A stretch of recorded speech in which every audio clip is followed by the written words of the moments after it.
झुमका से कहानी मिली, आप लोग सुनिए कैसे मास्टर भैया।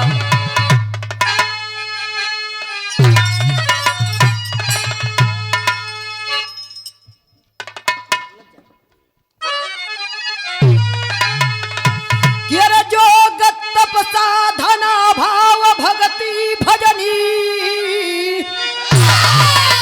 अरे चंद मकरंद मन की बुझाती है इच्छा, रात रंगीन मौसम फिदा हो गया, अरे हुस्न को बेचती है एक अजीब परीक्षा, बेव भी देखता मही मुस्कुरा भी रही, और नौत की नूर में हूर हाजिर किया, अरे लेता पुरवाही अंगड़ाई मदहोत में राम राज कलम से गवाही किया।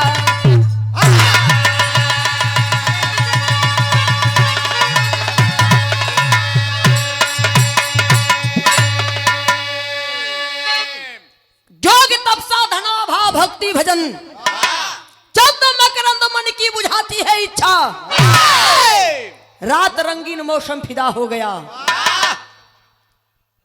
कवि जी लिखलन की हुस्न को बेचती है कैसी परीक्षा, बिरहा में वह गजल के लाइन बा जौना गजल के आज से 40-50 साल पहले गवैया गा के गेलन। कैसे मास्टर आवा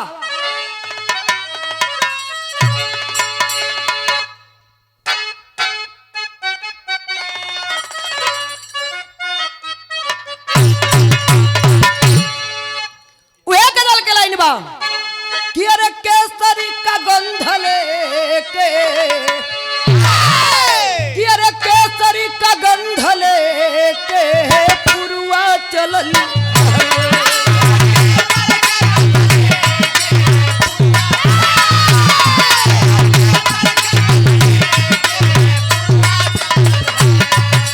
केसरी का गंध लेके पुरवा चलल रहा,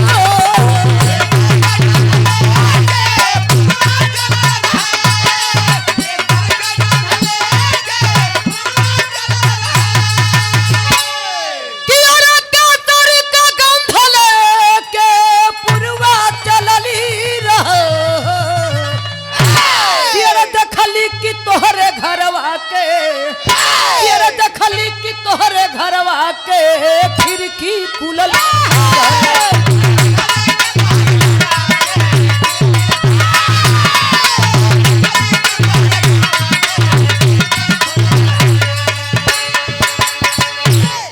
एक गजल का लाइन रहल, लेकिन भाव पर आप लोग गौर करिए। भाव कितनी सुंदर कवि जी दिल मास्टर भैया। परवाने जली रहे हैं, परवाने जली रहे हैं शम्मा के आगे,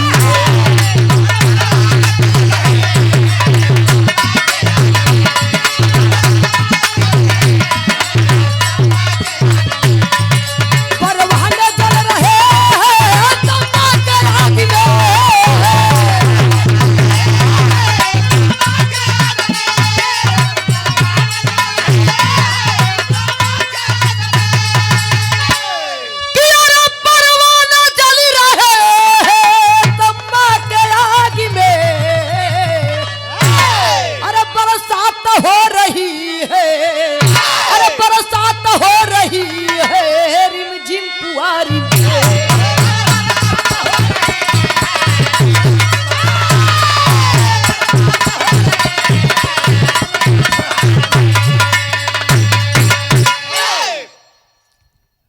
बाबू हो बतवलगल परवाने जल रहे हैं शम्मा के आग में, बरसात भी हो रही है शम्मा के आग में। बाबू हो कभी कभी सावन भादो गुजरला के बाद कुआर में कभी कभी भगवान का जिसी बरसात कभी शरीर पर पड़ जाले तो शरीर बदलाव हो जाले, या तो बीमार हो जाबा तो या तो फायदे में हो जाबा। कहानी अजब से शुरुआत बा नजम के भाव से लाइन दिहल गेल मास्टर भैया।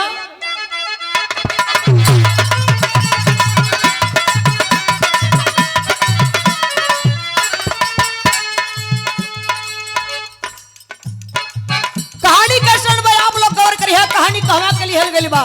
कवि जी एक कहानी के लिखलन बड़ा विधवत गवर करिया नई खोजबा। कैसे भैया मास्टर?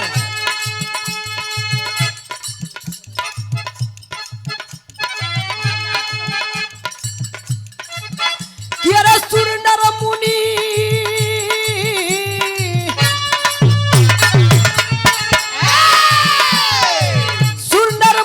भगवान पर विश्वास किए, सुंदर मुनि भगवान पर विश्वास किए, साधना तपसा में वो रात दिन उपवास किए।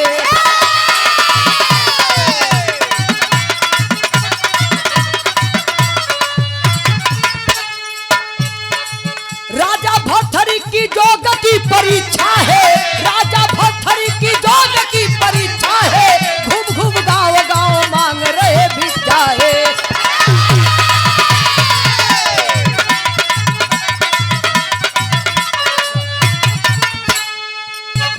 भर्तृहरि की जोग की परीक्षा है, राजा भर्तृहरि की जोग की परीक्षा है, घूम घूम गाँव गाँव मांग रहे भिक्षा है।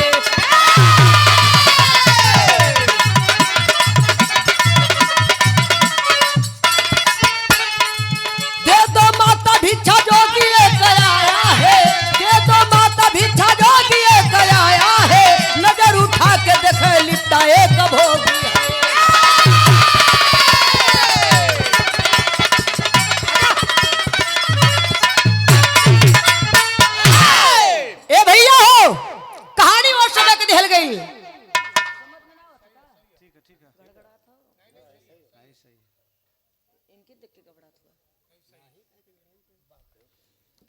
कहानी और समय के दिल गई। जौने समय गुरु गोरखनाथ के मठ में 12 साल जोग रमाए राजा भर्तृहरि, जोग रमा करके जौने समय अपने गुरु का आदेश लिए लेकर के सरंगी गुजरी चले हैं भिक्षा मांगने के लिए। बाबू जब निकले गोरखपुर से धरती से जब चलल हुआ तो एक द्वार पर जाकर के अलख जगाए और अलख जगा के कहलन का कहलन मास्टर बिरहा में गीत लग गई।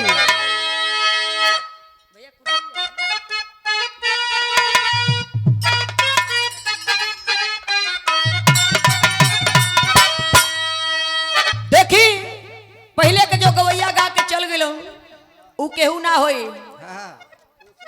कोशिश रहेला कलाकारन के कि हमनियो थोड़ा बहुत छिड़क दही, लेकिन छिड़काव उतने होला जितना औकात होला अपनी। कैसे मास्टर?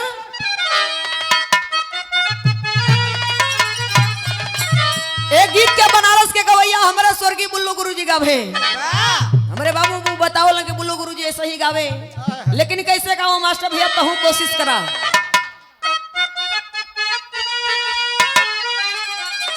गिर लाले लाले उठावते अरे परसा लाला लैया हो कि रात है तुएला, हो कि रात है तुएला, जही से यहाँ मावाते मोजा रात रात है।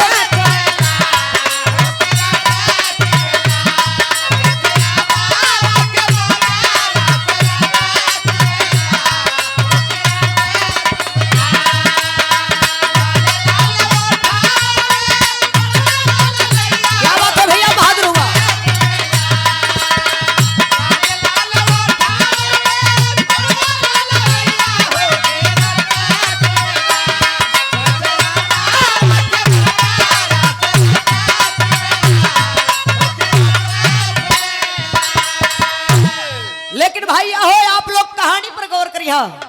कहानी राजा भर्तृहरि एक द्वार पर जब अलख जगलन तो वहां के कहानी का बा कैसे? मदला बदन वाले के तरसाया लड़ाई हो पटाई गई रा,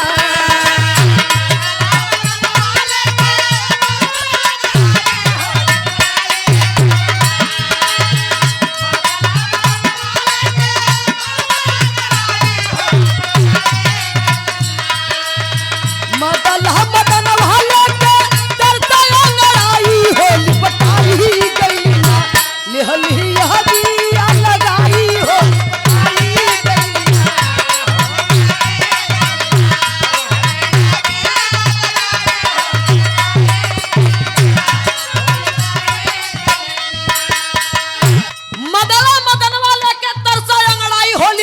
गईलीन। राजा भरथरी कौड़ा द्वार पर लख जगले ले मास्टर अंतरा के भावा जो गवारा में के पहुंचे अलखा जगाई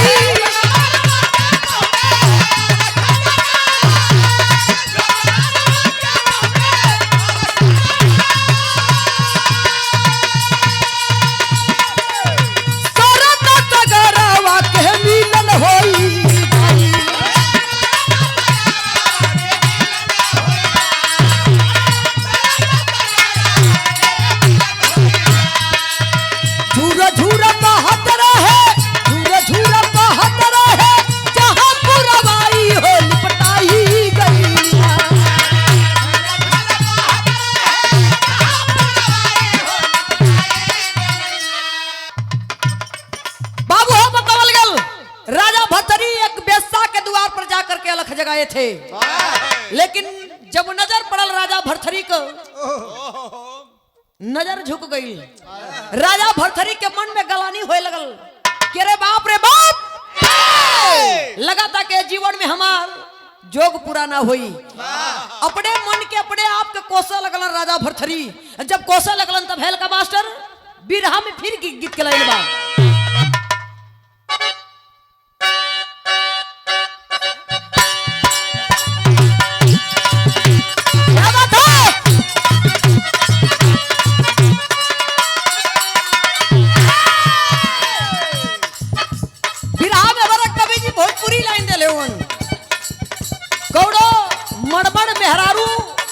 कलश के हम टिकुली पर 3 जना के रखले ही बतावत कैसे रहल कलश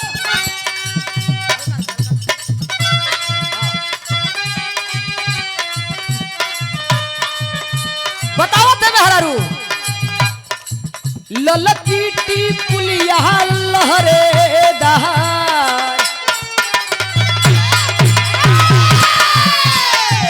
ललकी टिकुलिया लहरे दहार टिकुली सकल है पानी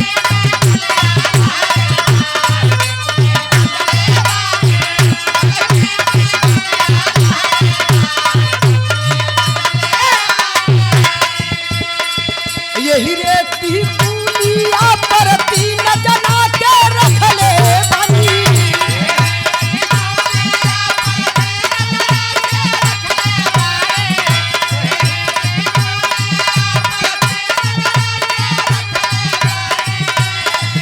यही रे टिकुलिया पर 3 जना के रखले बहानी पुलिस दहरो गावलदार टिकुली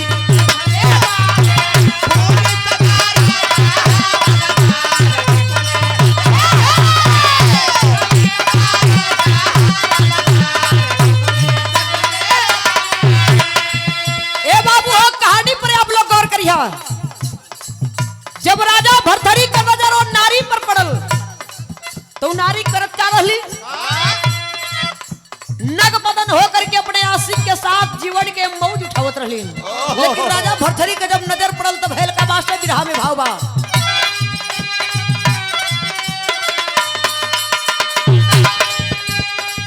देखे ले भातन उघार देखे ले भातन उघार मनवा सोचे लगले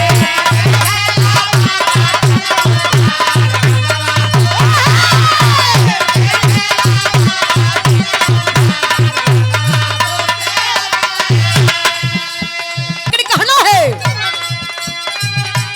देखे ले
राजा भरथरी के मन में गलानी होए लगल हो बाबू, सोच में पड़ गए राजा भरथरी कि लगत बा ये जीवन में हमार जो पूरा ना होई।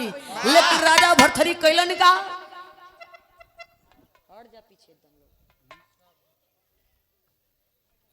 जौड़ा समय राजा भरथरी ओ नारी के नग बदन में देखलन त राजा भरथरी कैलन का, जब उनकर रूह कापल तो आत्मा से वो नारी के श्राप दिलन, कलन की जा जब जब धरती पर तोहार नारी का जन्म होई, लड़की का जन्म होई, तो तोहार यह कर्म करत दिन बीती। राजा भरथरी श्राप दे के चल दिए। जब शराब दे के चल हो तो भैल का मास्टर बिरहा में फिर गीत के लाइन लग गई।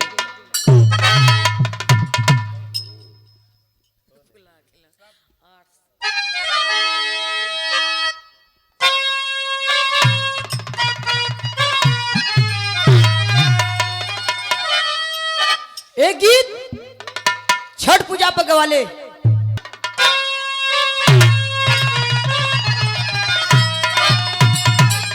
वह गीत के लाइन बा कि अरे काते ही बात की बहंगिया, कि अरे काते ही बात की बहंगिया, बहंगी लटका जा बहंगी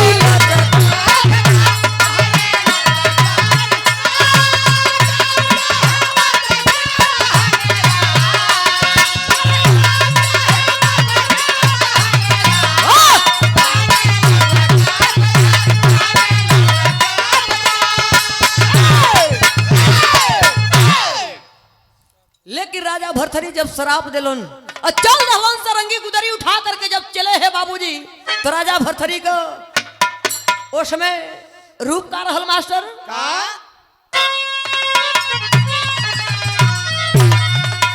कि अरे श्राप दे के बन के चले जोगिया, अरे श्राप दे के बन के चले जोगिया, तनी खोल दियो नबा, तनी खोल दियो नबा,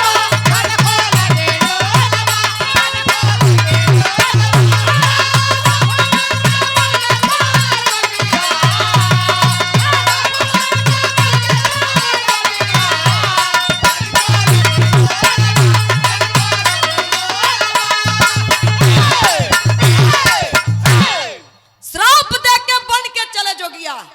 श्राप देलन, बन के रास्ता पकड़ लिए राजा भरथरी। और जब बन के रास्ता पकड़लन तो भैल का भैया माशाई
रवि रेडियो केदार यादव बड़के भैया, ये आपकी ओर से प्यार आया है सादर 200 रुपए का पुरस्कार सुंदर सम्मान के साथ भैया के चरणों में कोटि कोटि प्रणाम, जनता को मैं प्रणाम करती हूँ।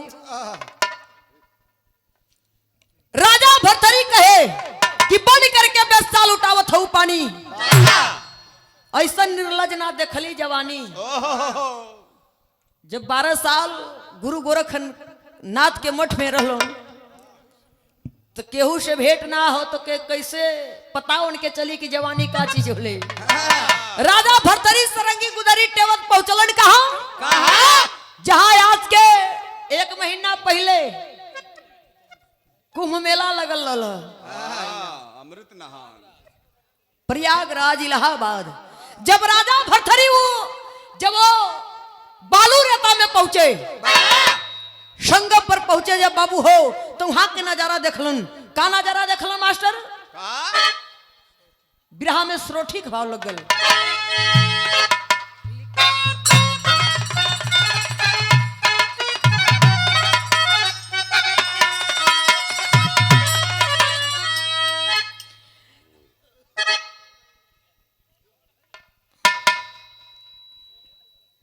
आप लोग बतियावत बहुत ज्यादा बनी, काका भी आवाज समझ में नहीं खियावत का आप लोग के? कुछ लोग पीछे से उठावत हो। हाँ मतलब जात से आवाज आवा।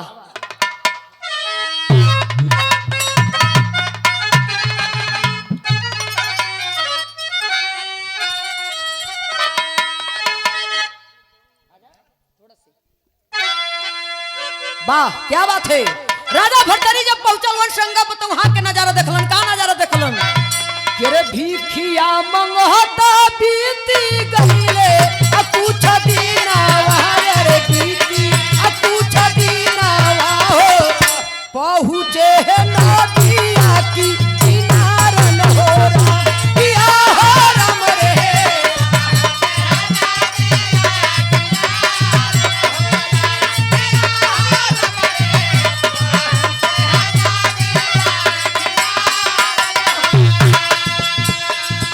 बिरहा कमेंट पॉइंट भैया केदार भैया, मेन पॉइंट है जो मिली हमारे बिरहा को मोड़ यह हो। हमारे बिरहा कमेंट कहानी है रही कहना बा, भीखिया मंगहता बीती गईले कुछ दिनवा, रे बीती पहुंचे है नदिया की किनारन हो राम किया हो राम रे।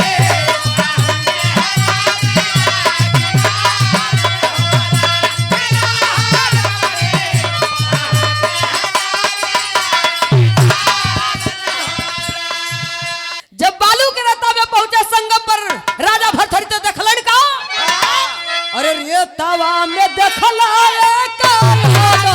भूत खेला,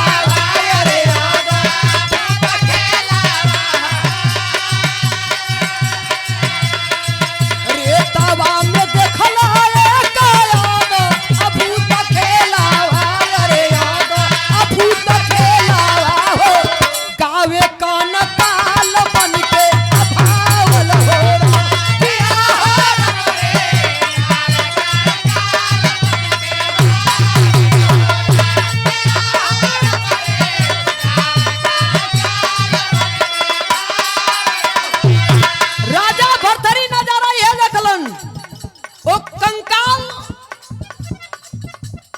आदमी का पूरा हड्डी खड़ा हो और गावत हो। का गावत हो? बिना माई बाबू मोरा भाई लाजना मावा, रे भाई लाजना मावा हो, नन्ना नानी कैले केला अवाल न हो किया हो राम रे।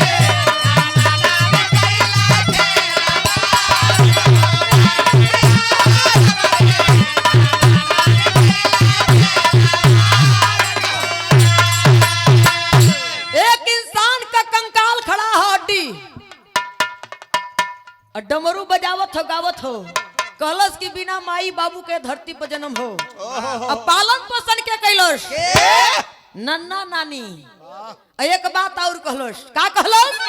लई का भयला कहबा हम मारे गई रे हम,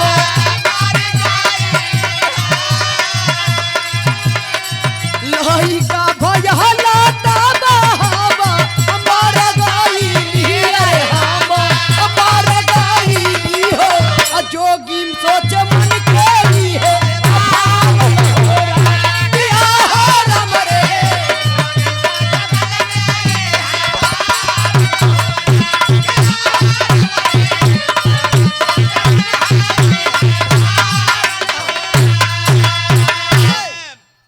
कलश के बिना माई बाबू का जन्म बा और नन्ना नानी हमार पाल पोस के जवान के लो। जब हमारे मेहरारू के लड़का भल तो हम मर गई। ए बतिया के जब राजा भरथरी सुनो कलन किए भाई ये धरती में बिना माई बाबू के जन्मल बा। राजा भरथरी सोच में पड़ गए। राजा भरथरी जब सोच में पड़ल हो न करे उत्तर का जवाब ना दे पोलन रहलन महान जोगी, लेकिन ओकरे उत्तर का जवाब ना दे पोलन। जब उत्तर का जवाब ना दे पोलन तो पहुंचलन कहाँ पहुंचलन मास्टर भैया? बिरहा में फिर गीत के लाइन बा।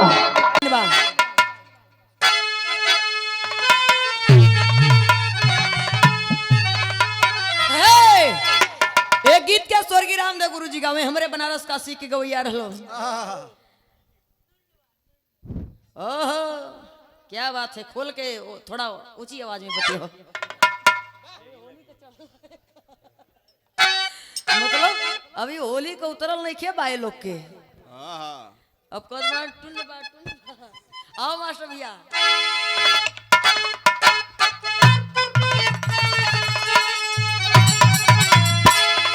कि अरे हमारी पैज है कि अरे हमारी पैज है बड़ा जहीरा जड़ादा कि अरे झूलनी पौड़नी अरे जहाजिया उड़ादा कि अरे हमारी पैज है बड़ा जहीरा जड़ादा।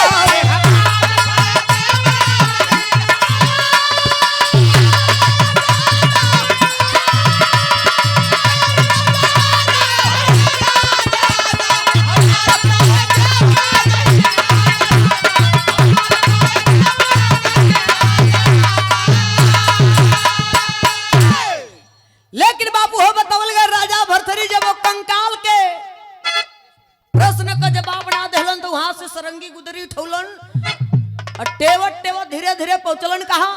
बिहार में आप लोग कहानी पर गौर करिए कैसे बात भैया।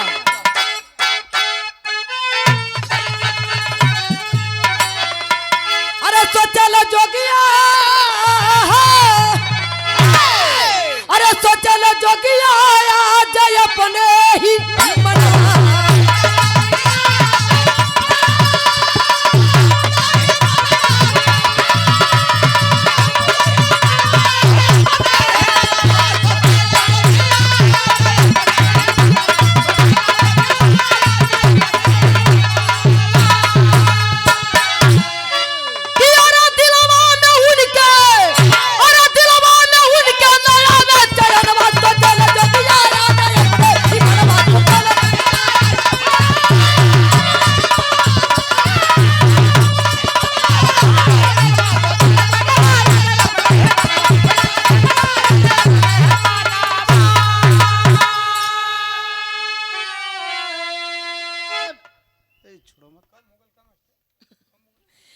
सोचा लो जोगिया आज अपने ही मनवा दिलवा में उनके न आवे चेना। राजा भरथरी बड़ा घबराहट में हुन के करे प्रश्न का जवाब उत्तर कहाँ हम दे पाई।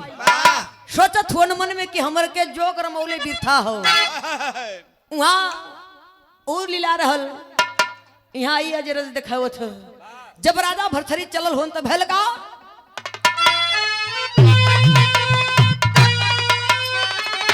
अरे रहिया पकड़ के अरे चले बीच बनवा अरे भरथरी या तो चले अपने ही मनवा।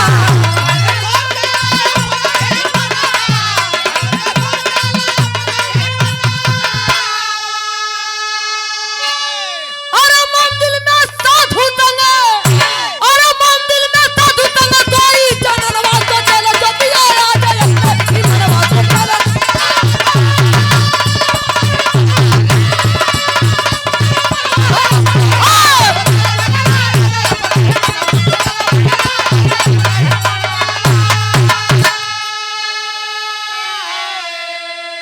बाबू हो बतावल गल राजा भरथरी धीरे धीरे लेकर के सरंगी गुदरी नाम नामी दुपट्टा पहन करके पहुंचलन कहा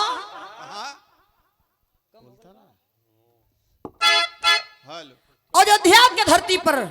जब वहां पहुंचलन तो एक साधु एक सधुआइन एक कुटिया में नग बदन होकर के दोनों सोए थे।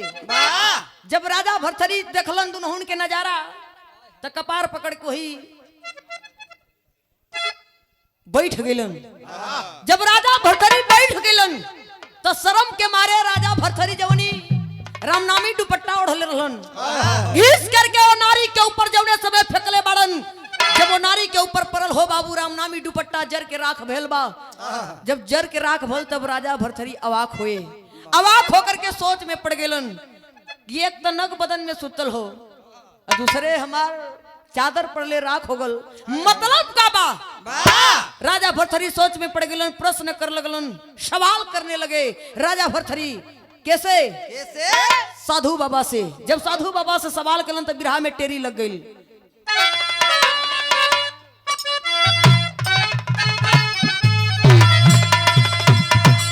जिकरियम अरे पूछे रही जोगियम तो कैसन माया हुआ कैसन ही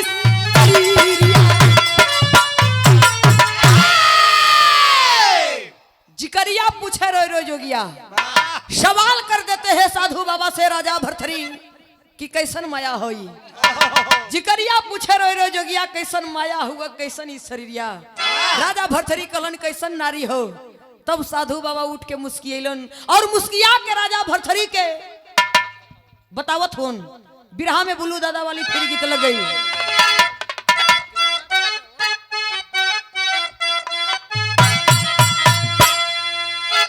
बुल्लू गुरुजी गावे, थोड़ा हमनी के स्केल ऊंचा बा। जे पंचम के गवैया रहला लहा लेला हमसे ना लहेला, थोड़ा बहुत कोशिश रहेला हमार। आई मास्टर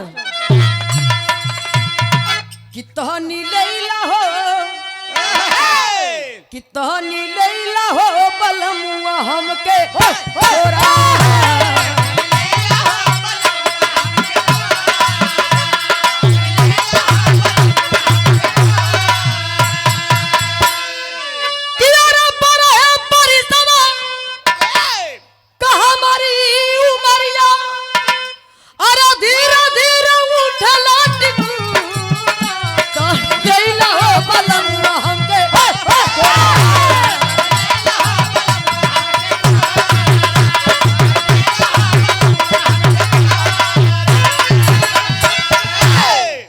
पहले के नारी जौन मर्द हर जोता था वो मेहरारू, वो मर्द के मेहरारू कहे।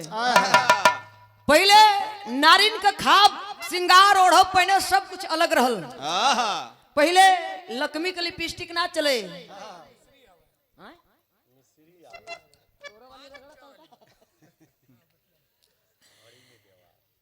पहले मास्टर मास्टराइन कौन लगाओ तनी धर्मेंद्र भैया सुन ला। कौतुन मास्टर की हाड़ी में भेवा के ओठे पर लगा। अरे मिश्री आवे हो मिश्री। वो 5 रुपया के खेडी बिया मिले जौने में मिश्री रहे। ओके मेहरारू एक बूंद पानी डाल के एक बार रगड़ ले तो 15 दिन चमके। जब मर्द हर जोत के आवे तो मेहरारू पानी लेके जा तो मर्द नीचे में खूटा में बरधा बना तक नीचे में बोल दे मेहरारू सारा समझ जाकर भाषा समझ जाए। हाँ मेहरारू का ही पनिया पिया जब समय आई तो आई कहे कैसे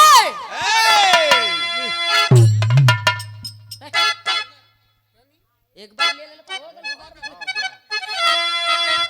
लेकिन राजा भरथरी सवाल कैलन साधु बाबा से। क्या सवाल कैला मास्टर?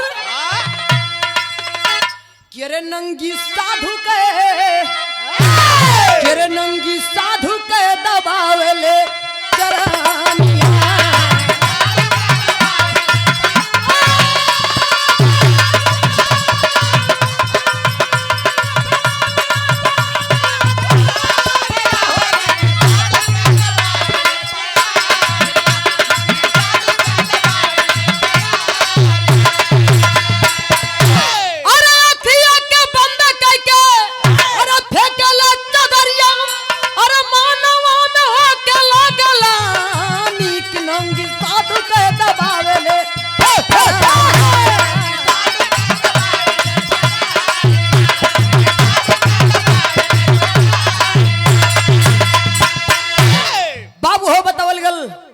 नंगी साधु का दबावे चरनिया। राजा भरथरी के जब नजारा देख देखलन तो मने मने मन में गलानी होत के धरती पर झूठे हम जन्म ले ली। लेकिन बाबू हो बतावल गल जौने समय राजा भरथरी सवाल केलन साधु बाबा से। का सवाल केलन मास्टर?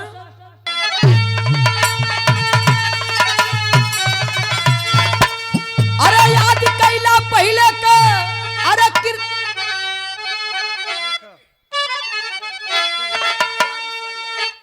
अरे श्राप दे क्या भूल गई लाधी नवाजोगी बाबा हो। अरे श्राप दे क्या भूल गई लाधी नवाजोगी बाबा हो। अरे याद कैला पहले का कीर्तन नवाजोगी बाबा हो।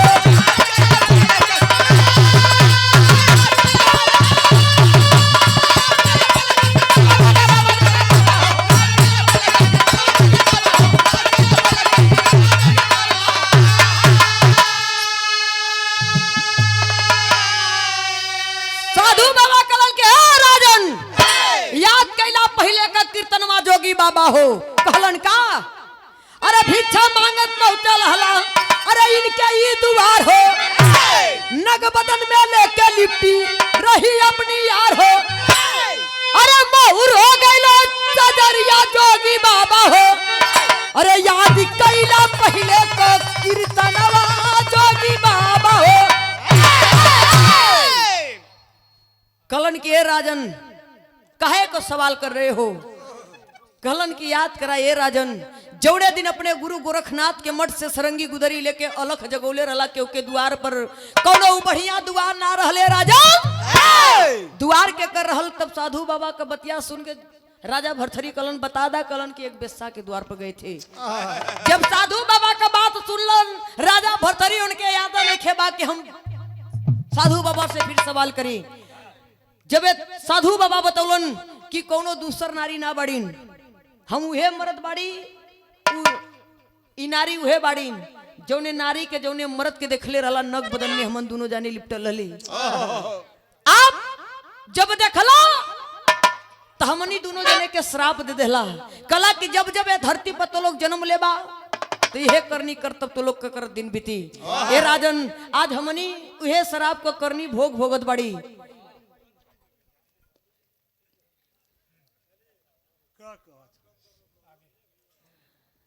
देखो भैया कंफ्यूज मत हुआ फ्यूज मत करिया कुछ वालो कम हो तो पहुंचा देवल करा। विराह में आला के लाइन बा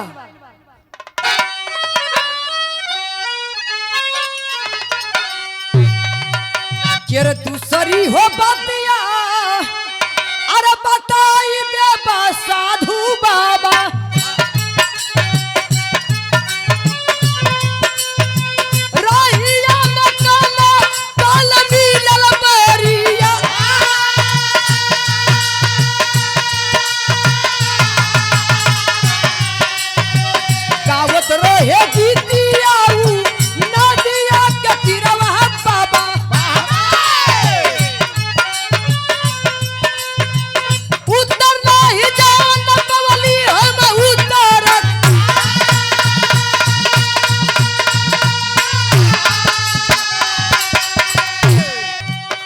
बाबू हो बतावल गल कि सरकार ऐसा आ गई बा मट्टी का तेल भी बंद होगा नहीं तो बराबर है आप लोग के सुना लेकिन का रोजगार भी खत्म होगा।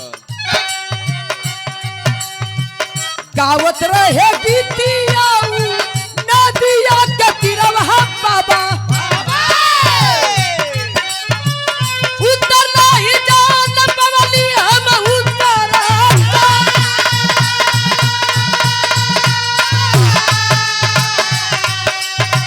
कहे साधु बाबा सुना हमारा बचनिया बचवा गुरु गोरखनाथ दिए फैसला तो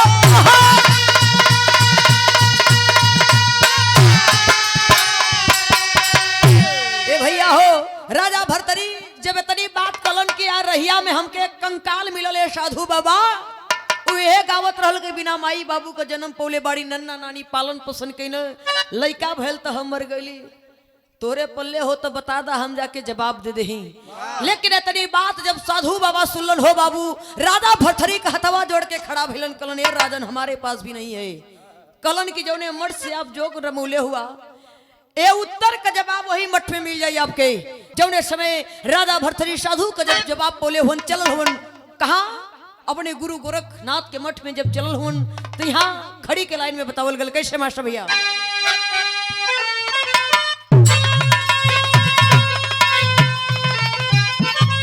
जाकर के राजा भरथरी अपने गुरु गोरखनाथ से सवाल एक कैलन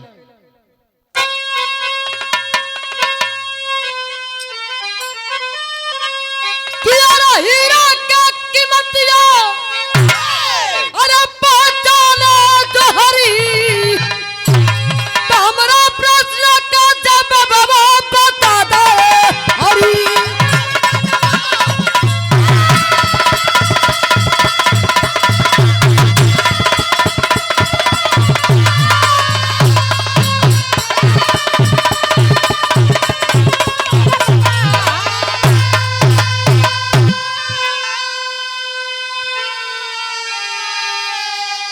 हीरा के कीमतिया पहचाने जो हरी अपने गुरु गोरखनाथ अपने गुरु जी से कहलन राजा भरथरी गुरु गोरखनाथ से कहलन अपने गुरु जी से कहलन कि हीरा के कीमतिया पहचाने जो हरी हमारे प्रश्न का जवाब बता दे हरी। अपने गुरु के सामने खड़ा होकर के हाथ जोड़ करके सवाल कर रहे थे राजा भरथरी कैसे कि बिना माई बाबू कर अरे भाई ले जनमान नन्ना नानी संगे कर भाई ले खलवाना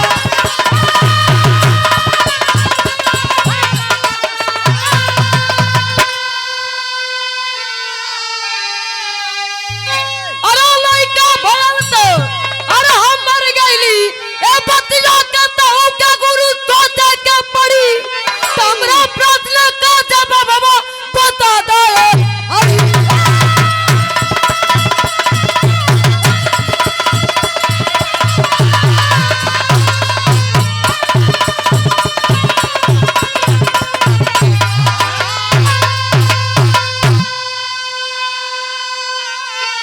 बाबू हो बतावल गल राजा भरथरी कलन की बिना माई बाबू को ओकर जन्म बा नन्ना नानी के लिए खिलवाड़ लइका भल तो मर गइल ए बतिया के तहु के गुरु सोचे के पड़ी अपने गुरु के चेतावे लगलन कलन के ए गुरुवर ए बतिया के तहु के सोचे के पड़ी हमरे प्रश्न का जवाब बता दे हरी।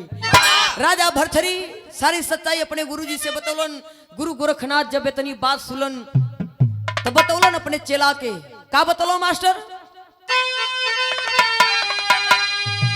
अरे गुरु गोरखनाथ देहले सब समझाई अरे गुरु के चरनिया में गइला लिपट ताई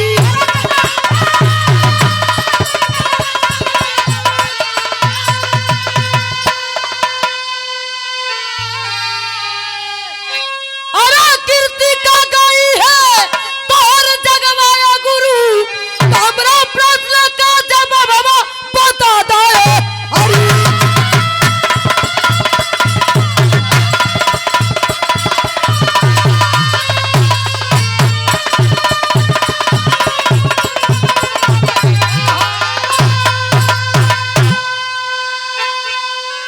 बाबू हो बतावल गल गुरु गोरखनाथ देह सब समझाई गुरु के चरनिया में गैल लिपटाई तो गुरु के कीर्ति के गाई तोहार जगवा ए गुरु कलन की तोहार कीर्ति जग का गाई ए गुरु हमरे प्रश्न का जवाब बता दे हरी। जौने समय तनी बात सच्चाई सारी गुरु गोरखनाथ राजा भरथरी को बताए गुरु के चरण में गिर करके क्षमा मांगे और क्षमा मांग के जब चलल हुन तो भैल का मास्टर खानदान के परिचय गुरु बिहारी गुड़ गए मारे उल्टा दाओ बच्चर का कभी चंद्र का मोहम्मदपुर में गाओ अरे जिकरिया पूछे रहे जगिया